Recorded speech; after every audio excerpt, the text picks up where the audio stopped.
Hey guys, George Mesa here, Third Eye Edify podcast. And today, I'd like to start with a question, as I often do. What is time? How do you perceive time? Are we passing through it eternally? Probably. Who is trying to tell us what time is? How often do you think to yourself, it doesn't feel like 6 o'clock. It doesn't feel like 3:30 a.m. or p.m. And why do we go through 12 twice? All kinds of questions can come from this. But what my focus is going to be on today, and the reason for this episode, the impetus for me to even do it, is because I heard that daylight savings time in the U.S. is going to be, well, let's just say abolished. And maybe it's all for the better, because what is it exactly? We'll get into that. But maybe we can start with how that came to be and who was behind it, who was responsible for it. How old is the concept? I thought to myself, there's no way it's that old, because farmers, anyone, before clocks, before schedules of a intercontinental or international nature, I assume, was using the sky, woke up with the sun, and maybe went to sleep a little bit after the sun went down, or something along those lines. You needed sunlight to do what you had to do. Sunlight or daylight. Daylight being when the sun is not directly giving you light, but you still have light. As if the sun was on the other side of your house, let's say. You still get daylight. It's just something I thought I would clarify just in case there was a question about that. But it goes pretty far back, and not surprisingly, it goes back to the earlier days of this country, the United States, 1784. And good old Benjamin Franklin. Who else? Polymath extraordinaire. And of course, as we often find out, and I'll show a quick photo about it here, as we often find out, a Freemason. And here he is pictured with George Washington outside of the Masonic temple that he was the Grand Master of in Philadelphia. So just in case there were any questions about that, he certainly was a Freemason, and it does not make him an evil person. It just so happens that very often Freemasons do get to govern things like, what is time? When you look up definitions for this word, there are countless definitions. It's just like in music with the definition for the word rhythm, which is not only weird to spell, but it's a humongous conversation just to discuss what it is, how it works, and what it means to you. It could really mean something quite different to you than to somebody else. Rhythm, I'm talking about. Time, everyone has a clear idea of what it is. Once you start discussing it, it's a 20-hour conversation. And I'll get to the true definition of time in just a little bit. The true definition. Google, let's just call it. But for now, let's continue with this little daylight savings thing. What did Benjamin Franklin have to say about it? What was the reason? The reason seems reasonable. I'll put it that way. In 1784, imagine how many candles could be saved if people awakened earlier. There's something to mention here, and it's come up before in mine and many other podcasts. What is why is there such a marketing campaign, we'll call it, against dark versus light? There is good and bad in the world. There is also dark and light, and nighttime doesn't necessarily mean evil time. It's not glorious happy time and evil time. We have daytime and we have nighttime. We have the sun and the moon. There's two sides to everything. There's two parts to every scale, hermetically or otherwise. And alchemically, I would say that daylight savings time is the complete opposite. It goes against nature. It goes against you even bothering to look up, really. When certain people do certain things as far as planting and looking for certain herbs, bamboo, all kinds of other things, there are very specific times, whether it's the moon cycle or the sun cycle, parts of the year, certain constellations, certain stars, they pick their crops at certain very particular times. They plant their crops at very particular times. It's not just springtime, throw your seeds down. It's an extremely particular art. And it's not based on knowing what 3:35 p.m. is at your local time. And of course, there's those time zones to worry about too, and I'll probably show a little picture about that too. So Benjamin Franklin's idea was we could conserve things like candles, things like oil, matches perhaps, however they made their fire. Fine. A fine reason. Wake up earlier, go to sleep with less nighttime during your waking hours. Sleep more when the moon is out. Got it. But then he whimsically suggested firing off cannons at each square at dawn to wake the sluggards effectively and make them open their eyes to see their true interests. It's a noble idea. The more awake time you have, the more you can get done in a day. The earlier you rise, the more you get done.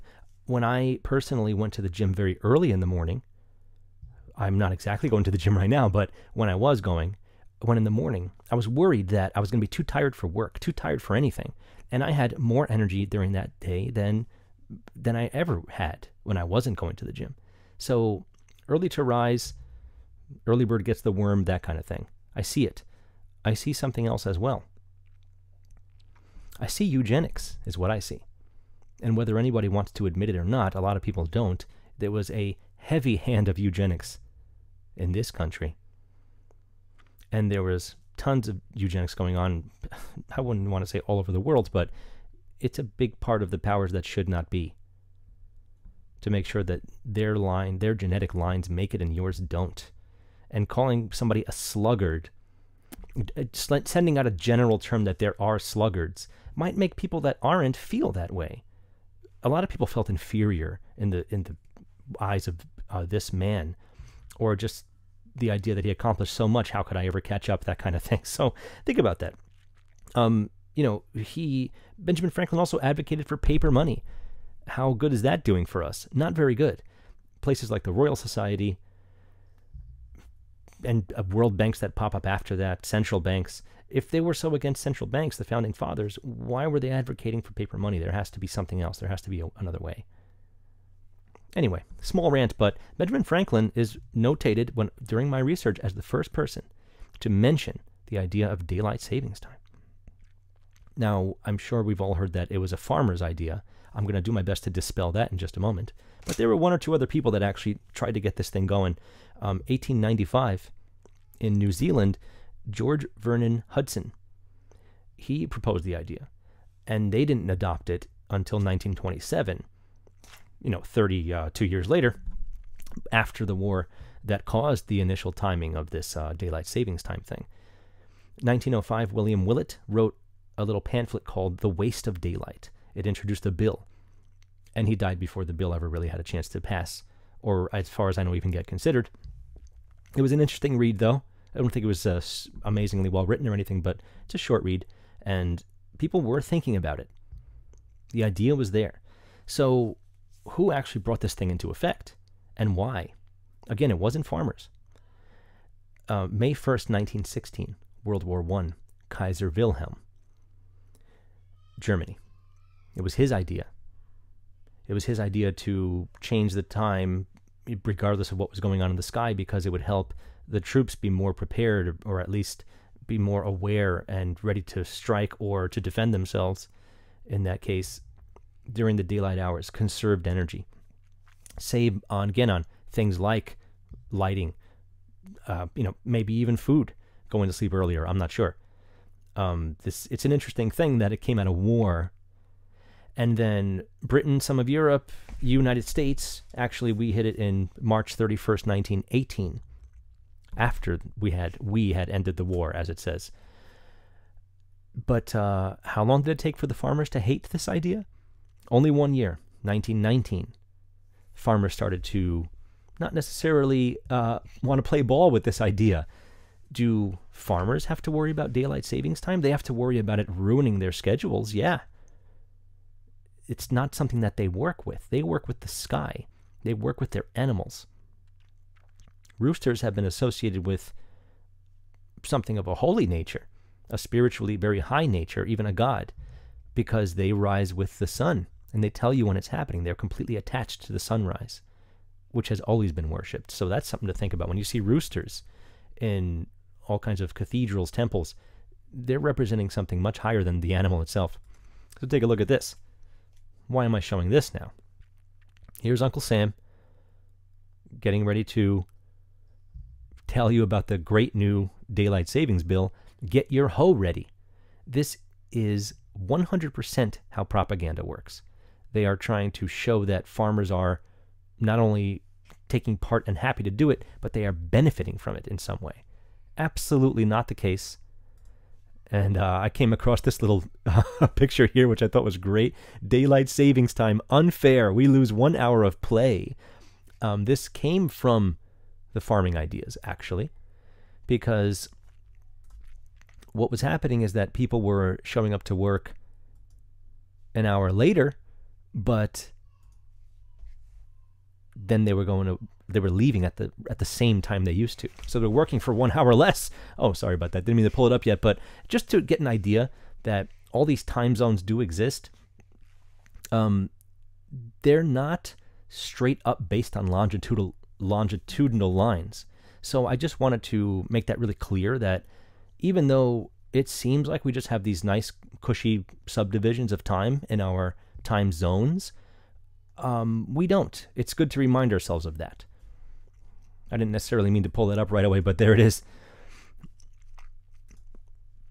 So where did this take us? What happens with daylight savings time?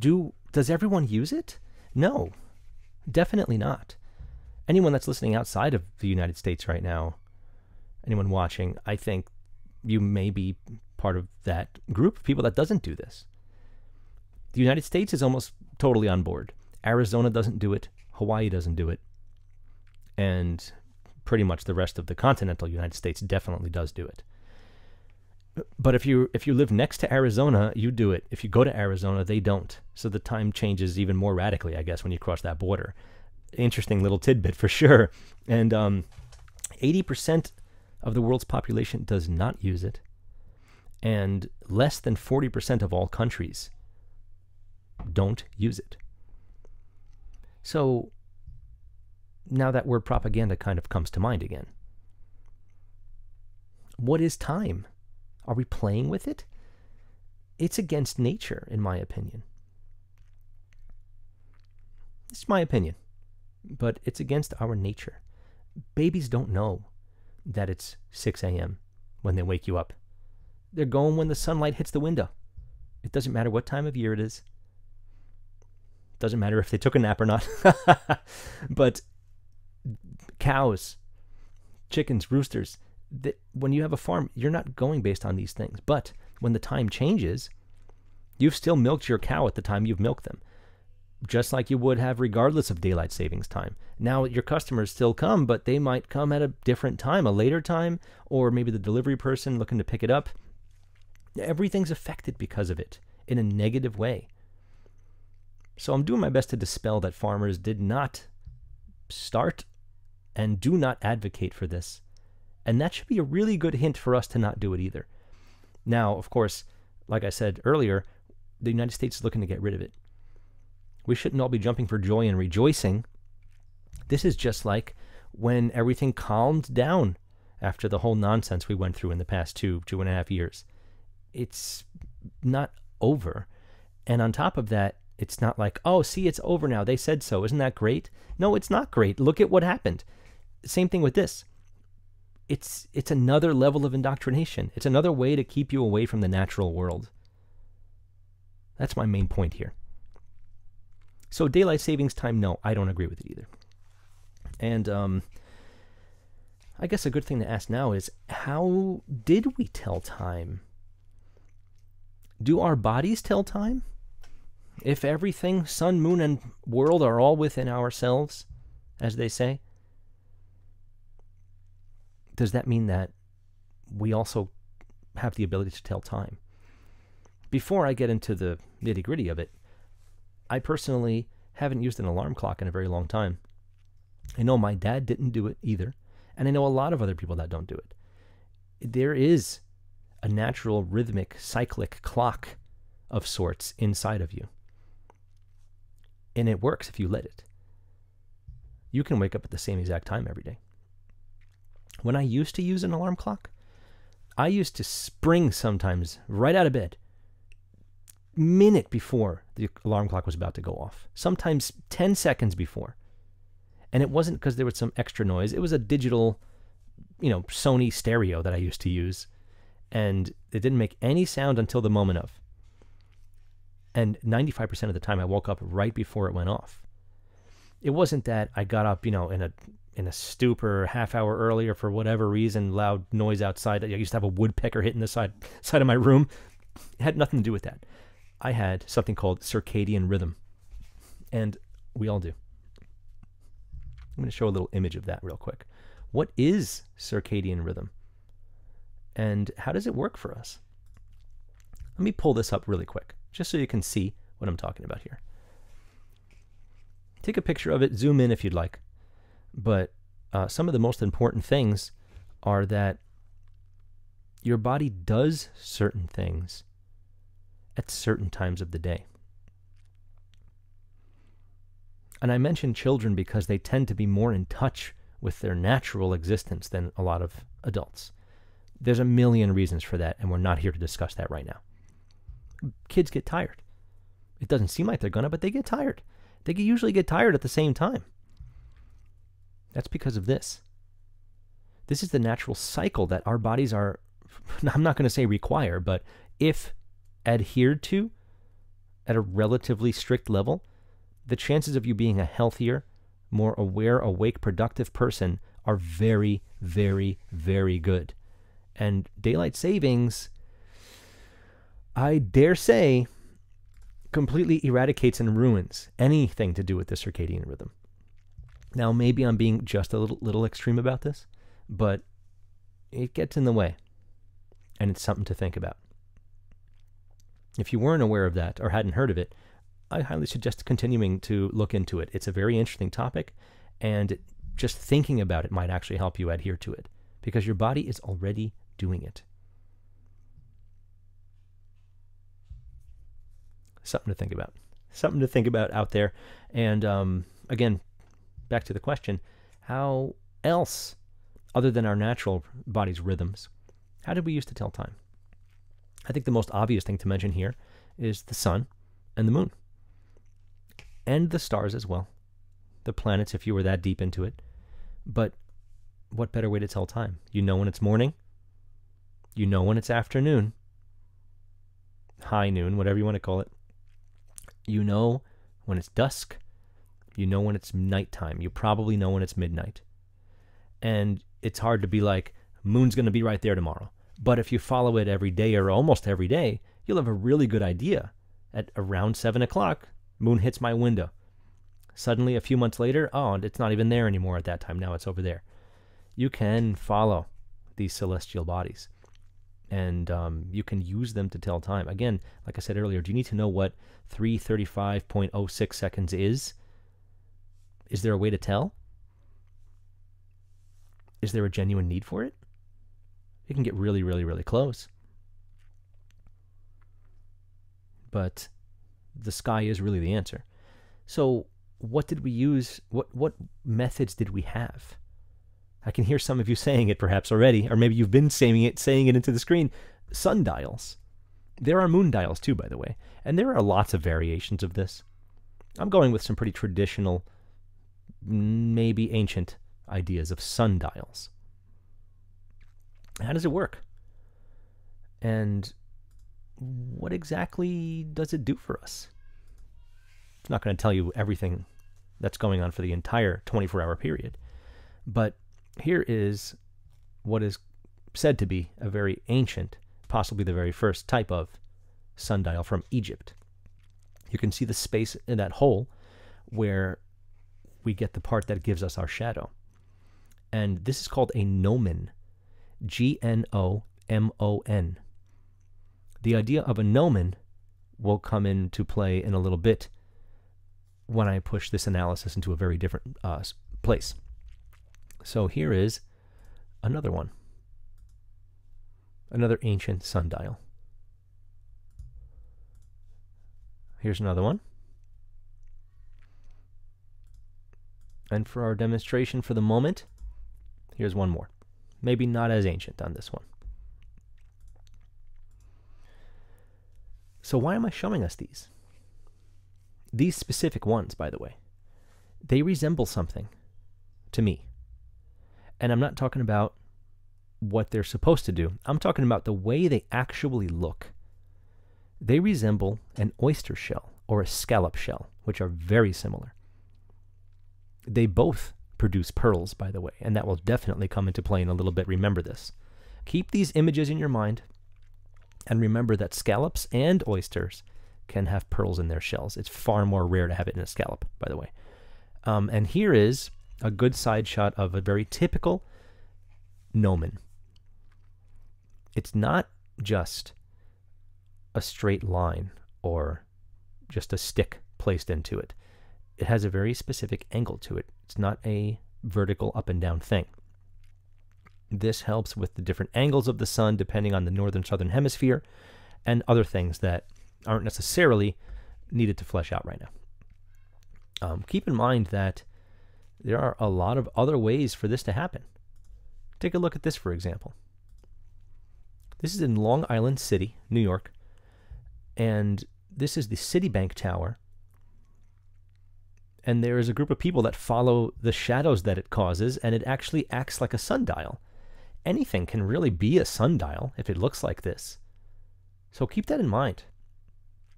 In that example, the Citibank Tower is just a straight-up tower. It resembles something like an obelisk. And I want to show you this because I wanted to show you what the origins of an obelisk are, by the way. They have a lot to do with the sun. Yes, they are a reference to a very phallic thing. It's definitely a male thing. But look at this image here. I'm sure you've all seen something like this in your life, hopefully. And this image of the sunset's reflection on the water, this is what an obelisk represents. A little bigger at the base, smaller as it rises its way to the sun at the top. It is a phallic thing. It's supposed to look like that. This is also the exact reference of the parting of the Red Sea. This is the Red Sea. Yes, there is a Red Sea on your map in the world. But this is officially the parting of the Red Sea. A lot of things in those books mean way more than one thing, and I want you to keep that in mind because I'm doing my best to connect a bunch of different things coming up now. So, how do we tell time? What is it? Do we have to mathematically allocate what it is? Again, maybe, because of things like international and intercontinental travel, commerce, whatever you want to call it. I'm going to read the definition of time that I found that seemed to be the most accurate / interesting. There's a lot of them. If you go look up time, you'll find a lot of definitions, I assure you. But here is the one that I found. It was right on Wiki. I looked at a bunch of my other dictionaries and stuff, old and new, and they're all very similar. But check this out. Time is the continued sequence of existence and events that occurs in an apparently irreversible succession from the past through the present into the future. Apparently irreversible. That word apparent is going to come up a few times in the rest of the show. It is a component quantity of various measurements used to sequence events, to compare the duration of events or the intervals between them, and to quantify rates of change of quantities in material reality or in the conscious experience. Hold that thought. Time is often referred to as a fourth dimension, along with the three spatial dimensions. This is the Cartesian coordinate system, XYZ, for example. And that's a pretty long definition and a pretty convoluted one, I'd say. Wiki also mentions, by the way, that the physical nature of time is addressed by general relativity with respect to events in space-time. If that means the sun, moon, and stars can dictate time, I agree with that. To mention this special theory of general relativity from Einstein, drop your heroes, as I've said in the past.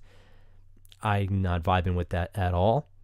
And I think it's a very unnecessary way to kind of measure and discuss what they're talking about here.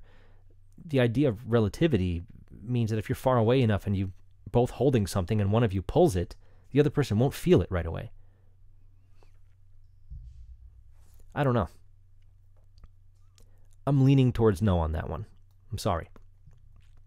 So, one more from Oxford 2001 Dictionary. The continuing and limitless progress of existence and events in the past, present, and future. That sums up the big one that I just read. And I wanted to read it so you could perhaps go read a few more yourself. How many definitions of time are there? There are a lot. And the hardest part is, it's now. It just happened. I'm recording it. I'm going to send you my time by putting this video on the internet. It's pretty crazy. Pretty crazy. Did I say crazy? Crazy hunting rabbits. But what about a definition for a sundial? Because I think this might take us pretty far into where I'm about to go. So Wiki says an orological device that tells the time of day, referred to as civil time in modern usage. We'll discuss civil time.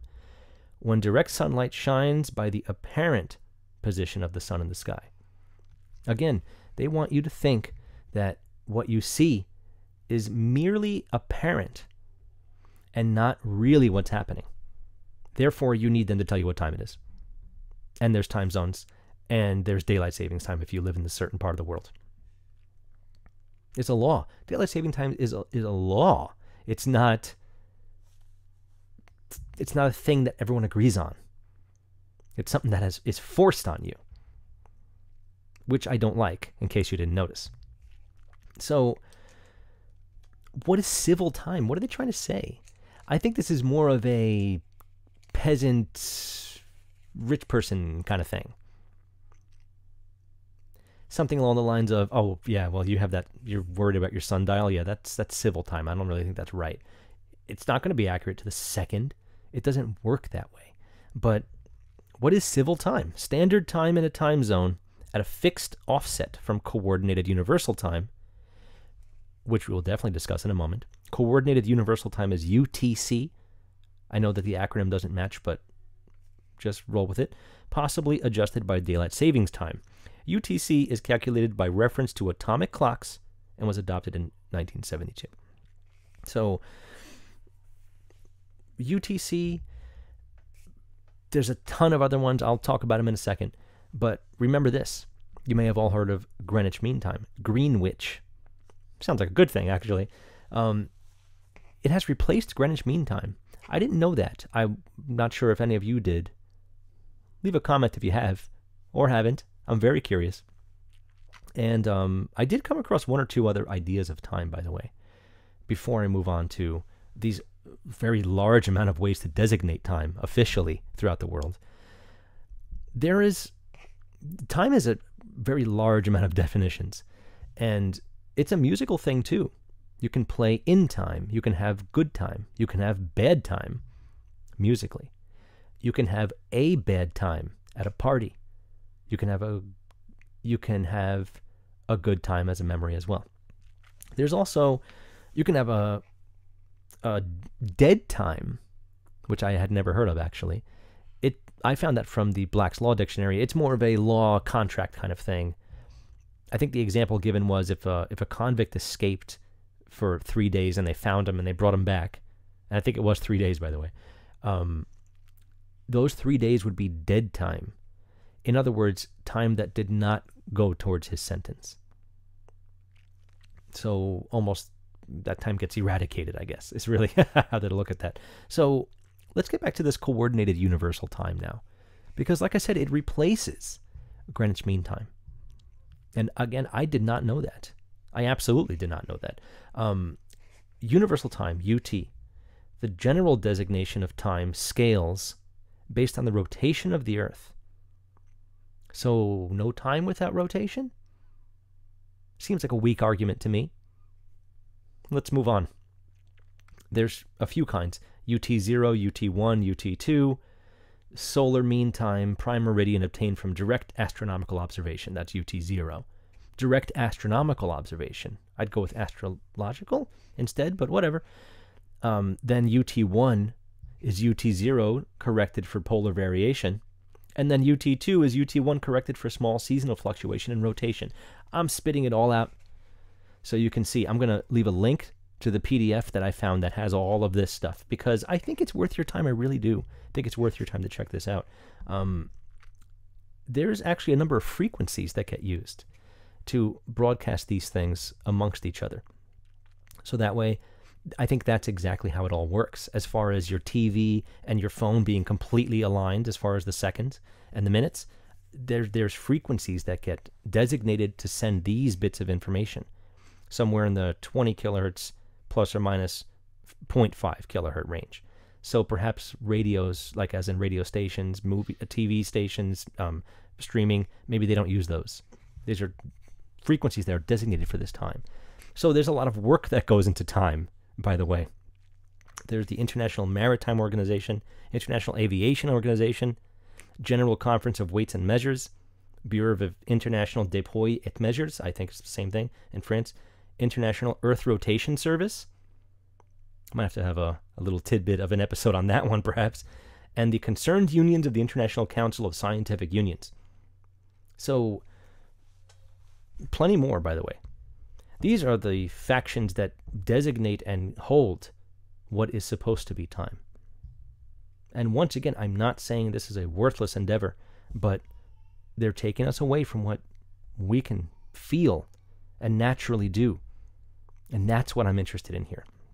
So there's several other ways that time is designated, but the UTC is the one that we all use, is the one that, at least here in the West, I don't know what it's like if you're in somewhere else, please let me know if you know differently. There's the TAI, International Atomic Time. I guess this is an atomic clock, based on the second as realized on the rotating geoid. So what's a geoid? Let me show you that. Check this out. This here is a geoid. You may have seen this before. It's essentially the Earth without its water. And this is what it would look like. Certainly not a perfect circle by any means. I have questions, but I'm not going to ask them now. I wanted you to see it, just to get the idea that certain times are actually not designated by the oblate spheroid that is apparently a little chubbier in the southern hemisphere, as Neil deGrasse Tyson said. A little too many muffins, I think, was his joke. Not funny, but Julian days and Gregorian calendars go on this too, by the way. So there's the Coordinated Universal Time since 1963. Like I said, replacing now Greenwich Mean Time. There's the DUT 1, which is UT1 minus UTC, no big deal. GMT, of course, which is from the Royal Observatory. That is Greenwich Mean Time. And they say that it's not 100% accurate, which is why they claim that they need to use UTC now. Greenwich Mean Time, noon is rarely when the sun crosses the Greenwich Meridian. So Greenwich Mean Time was never correct either. I find that to be very interesting. I thought it was the de facto standard. And DST, of course, is Daylight Savings Time. So, again, I thought it was the de facto standard. Perhaps I was wrong. Does it matter? I'm not calling them out like, aha, you guys suck at your job. I'm not even going there. What I'm saying is, why are we doing this? If it wasn't accurate to begin with, don't take us away from nature. We're being pulled away from nature in every single direction. And they're not done yet. That's for damn sure. So all of this brought me to a very interesting conclusion in the world of art. And maybe it's a coincidence that my previous episode took place at an incredible artist's home that he created on a mountain by the Hudson River. Maybe it brought me to this. I don't know. But perhaps I'm going to assume that almost 100% of my audience has seen this. This is Sandro Botticelli's Birth of Venus. or Il nascita di Venere. Venere being Venus, of course, or Aphrodite, and Venere being venereal disease, by the way. So keep that in mind. And the first well-recorded syphilis outbreak was 1494. This was done somewhere between 1483 and 1485. It's a small coincidence, but I'm done taking coincidences as coincidence. So this painting was popular in its time, but it got more popular over time. But Venus is obviously quite the popular figure in mythology. It's a planet that everyone seems to know very well. And I didn't know, actually, until this research, that's where venereal came from. Now, she is the goddess of love and other things. So for the sexually transmitted disease to come from that name, it's almost a bastardization in my mind, but it's not really the end of the world, obviously. Another interesting correlation I didn't know about is that this is on canvas, and that was not necessarily popular, particularly not in the sacred world. In the secular world, this is being claimed to be a secular painting. I don't necessarily agree with that, but hopefully you're already seeing some of the things I'm going to mention just by looking at this painting. Canvas, the root of that word is cannabis, from Greek. I did not know that. It was made from hemp initially, possibly not a lot anymore, but it was made from hemp. And canvas, the root is cannabis, and they sound very similar if you say it that way. So I hope that I edified somebody there, because I definitely did not know that, and I found it very interesting. One thing I want to get out of the way too, terminology-wise, is that Venus is in a very particular stance here. She's not 100% vertical at all, and she's actually in a pose called the Venus pudica. Her right hand is covering her breasts. Her left hand is covering her genitalia. And this isn't necessarily meant to completely obstruct the viewer from seeing it, but it does bring your eyes to it. It does bring your attention to it, even though it's not 100% visible. And even though she's covering her genitals completely, her hair is there. There's something of the imagination that can run with that for sure. So the first thing I want to mention is, I hope very obvious now, is this time? Can you capture time in a painting? Can something motionless actually have time in it? Can it convey time? The short answer is, I definitely think so. And I'll go into some small details in a moment. But the thing I'm really the most interested in is that she's inside of a scallop shell. I actually thought it was an oyster shell, but it is a scallop shell. And like I said, they both make pearls. Why am I mentioning these pearls? Because we were just discussing some sexual ideas. Venereal disease, love. And the pearl is one of the ways that people would assume, for the most part, or expect or worship God. They thought the pearls were God's semen contained within these shells. And now here is a woman who is not a baby standing on top of this shell. I want to make the argument that this is very clearly resembling a sundial. I think the oyster shell looks a lot like these sundials. I'm sorry, the scallop shell. And since she's not straight vertical, yes, it looks like she's coming ashore. She's at that liminal space. She's about to hit the shoreline. But those gnomons that I mentioned, the part that casts the shadow on the sundial, they're not vertical either. They stand vertical, but they don't have a completely 100% vertical shape like an obelisk. So I really do see a sundial here. No, there's no shadow. That can mean a lot of things. But the ground seems quite barren, and maybe we'll mention that as being a potential shadow. But there were other ways that the ancients worshipped the ideas of birth, resurrection, fertility. There's the scallops and the oysters. There's the Amanita Mascaria mushroom, which is different from the psilocybin mushroom that people usually take to AKA trip out, whatever you want to call it. The Amanita Mascaria mushroom actually, once it goes back into the ground, once it lives its life, it's not a very long life for any mushroom, I imagine, it is born of its own ashes, much like the phoenix. This is the idea of resurrection. So that mushroom has been worshipped for a lot of reasons, aside from its psychotropic effects that you get when you take it. The ultimate entheogen, I heard it being called. Beetles, same thing. The dung beetles would carry their payload, and you've seen them do it. It's almost comical. And then suddenly a beetle would pop out of this ball of dung, as if to be born from its own demise, much like the phoenix. I thought I would mention those few things that are interesting little tidbits into how people used to worship these ideas of resurrection and fertility. So I've already mentioned what I think represents the time of the sundial here. The way she resembles a gnomon, not perfectly vertical. The way she's inside of what could easily be resembling a sundial. So what's happening here?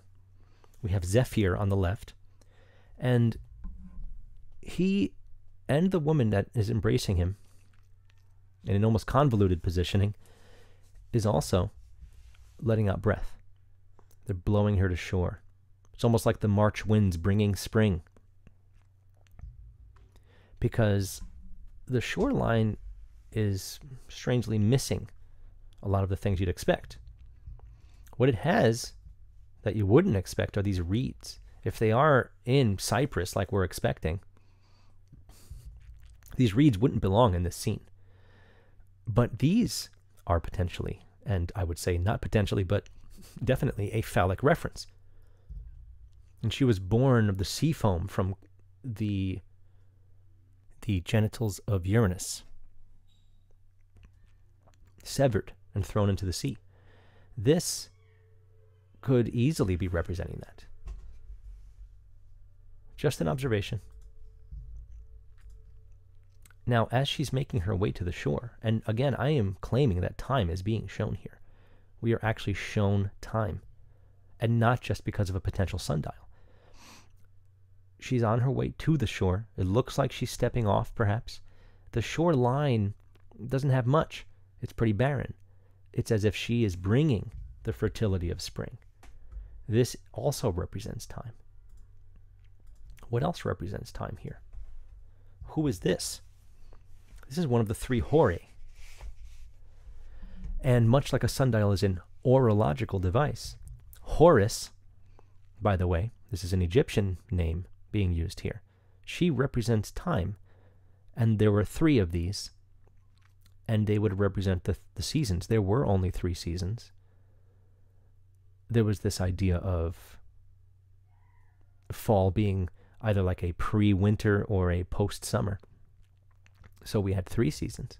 She is clearly representing spring as well, welcoming her to the shoreline. So think about all those things. I'm not even going into how this was painted or anything like that. I'm just giving you some tidbits as far as what I think I see here. Because this represents time much more than any daylight savings time law or any UTC or all that jargon I spit out before. I usually don't read definition after definition on the episodes here, but I wanted you to see how much is going into this if you haven't already checked it out yourself. And now with daylight saving time going away on the horizon, there's another Horus word for you, it interests me very much, and it's upsetting. Why have we even been dealing with this if many, many, many other parts of the world absolutely don't, based on natural, obvious things? What was this painting trying to convey? It could have just been a secular painting, like they said. I came across something that said, most art historians agree. It does not require any complex analysis. Stay away from it. Don't even bother looking, right? Was the sundial worshipped? The sun is worshipped. Why wouldn't the sundial be something to represent another part of the natural world, the scallop shell, let's say? Looking at a piece of art like this, you can find a ton of information on it. This is one of the most popular art pieces of all time. But I've never heard this whole sundial thing. And the rest of the stuff, I got tidbits here and there. But again, I hope this was interesting to see the painting in this light after this long discussion about daylight savings time, time in general. Where did this all come from? How do you perceive time? Do you use clocks? I know you've got a phone. We all have that. The time is there. But test yourself. Go a day without looking at the time. See if you can tell yourself what time it is. I bet you used to do it as a kid, because I certainly did. I would always test myself. It's 4:22. And as I definitely avoid 4:20. And you can do it. You can wake up without an alarm clock. Your body has a mechanism to match itself with the rhythm of nature.